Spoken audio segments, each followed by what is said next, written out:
Whare Mahara house is really taking shape. You're now going to explore Tinana, your body. Well, actually, parts of your body. So, think of a room in your house that will be the Tinana, or body room. Okay, your first 5 tinana words are tinana, body, ti-na-na, tinana. Makawe, hair, ma-ka-we, makawe. Karu, eye, ka-ru, karu. Taringa, ear, ta-ri-nga, taringa. Ihu, nose, ihu, ihu. So start outside your Tinana room, draw a Tinana body on the door and write the letters T, I, N, A, N, A on it.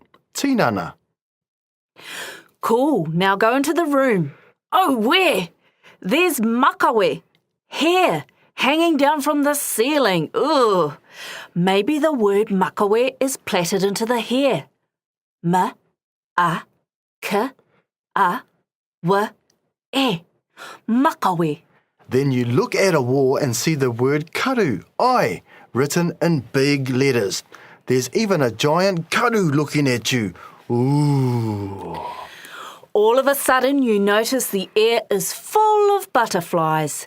They are listening to you as they fly around because their wings are actually taringa, ears.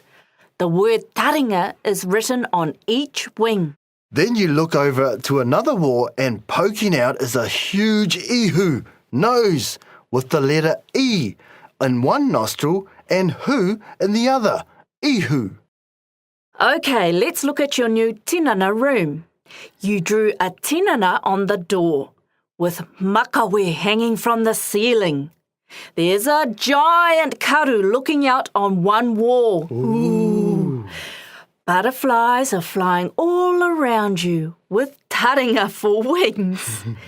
And poking out of another wall is a huge ihu.